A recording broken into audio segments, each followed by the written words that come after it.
Hello vlog! Welcome to my guys! Ay nako, matagal na naman tayo hindi nakapag-vlog. Sobrang na-miss ko kayo. Ay wala kung na-miss nyo rin ako. Pero ganito talaga, kailangan natin mag-vlog. Kasi pag hindi tayo mag-vlog, wala na tayong iba-vlog. Ay, gulo mo, baby girl. Ay nako, ngayong araw samahan mo si baby girl dahil pupunta naman tayo sa Nuro para bibili ng makain. Dahil wala na tayong makain. Nako, grabe, hirap ng buhay ngayon. Sa mga oras na ito, dito pa lang tayo sa Barangay Burungo, Barangay Nangi pa tayo ha, malayo pang Burungo. Napadaan tayo sa Barangay Nangi. Ayan, kung nasa malayong lugar ka at matagal ka nang hindi nakadaan sa lugar na to, ayan, panuorin mo ang video na to. Tapusin mo na rin na para may ads tayo. Ay nako, salamat talaga. Hay, matagal-tagal na tayo hindi nakapag-vlog. Ganun talaga ang buhay. Minsan tinatamad talaga tayo kasi nako, napakahirap baya. Mahirap baya mag-isip kung anong sasabihin dito sa vlog na ito. Wala naman. Ayan, kasi mag-vlog-vlog ka pa. Kasi pag gumawa ka ng vlog, dapat walang script. Kung anong naiisip mo, yun na. Ay nako, kaya itong kalsada na lang iba-vlog ko. Importante may panoorin tayo. Ay nako, alaala kung saan man tayo dadalhin ng pag-vlog na ito. Gulo, di ba? Ayan, sa mga nagda-drive dyan ng payong-payong motor o ano pa man sasakyan, dapat sureball ha, dandan lang po dahil napakahirap pag na-involve tayo sa aksidente. Dapat pag mag-overtake, tingin mo na sa likod, basta sureball. Dahil nako, mahirap na ang buhay, madisgrasya ka pa, kagaya yung nangyari nung kahapon ba yun? Nako, kawawa yung pamilya, siyempre yung biktima, nako, sumalangit nawa ang kanyang kaluluwa. Ganun talaga ang buhay. Pero dubli ingat po talaga. Kailangan nating ingatan ang ating buhay dahil iisa lamang ito. Ay, tama po ba? Okay. Pero sa mga oras na ito, dito na tayo sa Burungutan. So siyempre yung takbo natin, control lang. Control lang talaga, nadandahan lang. Kasi ang importante, makakarating din naman tayo sa ating paruroonan na lala. Ay nako, baby girl. So ang video na to medyo mahaba-haba. Sana tapusin nyo kasi hindi ko na kinakat-cut itong video ko para at least na-miss ko kayo. Gusto ko makipagkwentuhan sa inyo pero next time lang mayroon pa akong i-upload na video pero ini-aid ko pa. So matagal-tagal tayong nawala sa pagbablog, no? Yung ina-upload natin reels lang. Ito medyo matagal-tagal tayong hindi nakapag-upload ng mahabang video. So sana ma-upload ko to kasi medyo mahirap pag napakahabang video. So nandito na tayo sa Barangay Burungutan, no? Ang ganda. So dito madadaanan natin yung aksidente nung nangyari kahapon ata.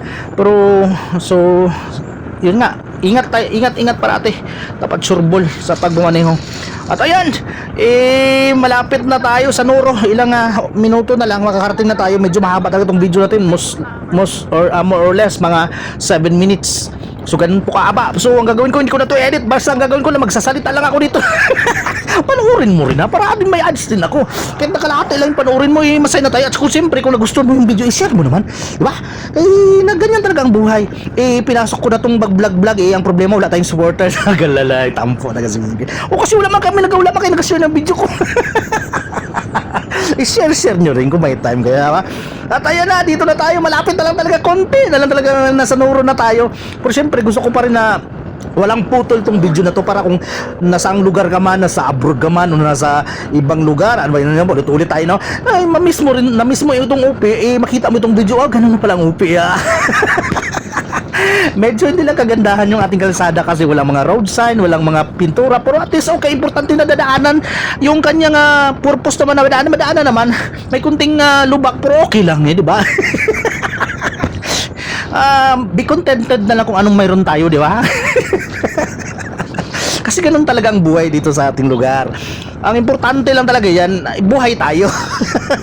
Makakain pa tayo ng 3 times a day, ganyan lang. Napadaan na tayo dito kay Boss Laway. Boss Laway, shoutout sa Boss Laway at kay Boss Eden. Napadaan rin tayo dito.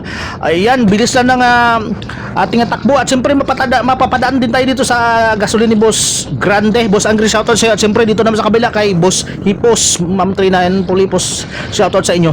Ayan, mabilis na tayo. At ilang minuto na lang makakarating na tayo dito sa Nuro, di ba? Medyo matagal-tagal din itong ating voice over. Ganun talaga. Yun approaching na tayo dito sa Motorboy. Kung gusto niyo bumili ng bagong motor, dito na kayo sa Motorboy. Napakabilis lang dyan ata magpa-approve kung ma-approve. Ay nako, dito tayo sa tulay. Pagdating dito sa tulay, dapat wag mag-overtake. Bakit man? Double solid line yan Pero tingnan mo si baby girl, nag-violate na naman ako. Bumalik mabait. Pero at least pag nakakita ka ng double solid line, dapat walang overtaking. precaution lang. Pero kung medyo bakante at wala namang kasalubong, pwede na. Pero ngayon, si Baby Girl, titignan mo, sunod-sunod lang tayo kasi ang importante dyan, sumusunod tayo sa batas trapiko, ganun lang naman yan. Diba? Ang bilis lang, dito na kagad tayo sa Nuro. At syempre, ang destination natin ngayon is papunta sa plaza kasi may pupunta daw si ma'am. Siyempre din natin alam kung saan si ma'am pupunta. Ayun lang, panoorin nyo lang yung video ha. Di ba? Ang ganda ng Nuro, di ba? May progression. Ay, ibig sabihin na umaangat din. Ganun lang talaga yan. Ayun si Dondon pala itong sinusundan ko. Hindi ko man napansin ha. Medyo Dondon ba? Hindi ko nag-overtake na ako dyan. Tuloy-tuloy na ako.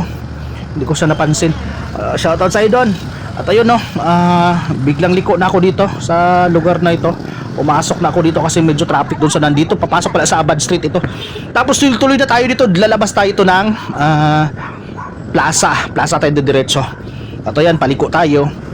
Tuloy-tuloy lang. Tapos kaliwa tayo. Tama? Tapos pagtapos yan, plaza ang lalabasan natin para doon tayo sa sa video ata tayo pupunta. Aywan lang kung anong gagawin ni ma'am. Siguro may transaction siya. At pagkatapos niyan, ng 6 na minuto rin talaga. Sana tinapos yung video. Ay nako talaga. Sa mga tatapusin yung video, maraming salamat in advance. Ayan, nandito na si Baby Girl. At nakarating na dito tayo sa video. At siyempre, konting kwentuhan lang, upo-upo dahil pagod rin pala, ilang minuto din yun, di ba? So, konting video. Ayan ganda. Medyo peaceful. Medyo wala masyadong tao, pero at least paano, mayroon din gumagalaw ang socio economic, ala si Baby Girl, la. At siyempre pagkatapos ng mga ilang minuto dito muna sa palengke, shoutout sa mga taga palengke na nagbebenta ng isda at mga gulay, mga labas. Shoutout sa inyo dyan, hindi ko na kayo isa-isin. Kay Sir Dave Pasawiran, sir, shoutout sa inyo dyan. At siyempre pagkatapos na nagbalot mo si Baby Girl kasi matagal na hindi nakakain ng balot. Pagkatapos nun, bumili tayo ng upa o tiki-tiki o tawag mais dito kay Bossing Laway. At siyempre napadala itong idol, pinakarga na natin. At yun, umuwi na tayo, yun lang. Bilis na ng video, no? At ayan, dandahan lang tayo dyan ha. Kasi baka makita ito ng LTO, mapatawag tayo sa LTO. Dandahan lang tayo, wala pa tayong driver's license, wala pa tayong ORCR. Nako, dandahan talaga, ingat kayo pag na-involve tayo sa discretion. Ako, bawal pa to, may bata pa talaga sakay. Ay nako talaga ito si Baby Girl, mabiolate natin yung batas. Trapiko na naman. Pero ang importante, safety tayo, nakauwi tayo ng ligtas. Yun lang, maraming salamat sa panood. Peace! I love you, Mama Chup Chup.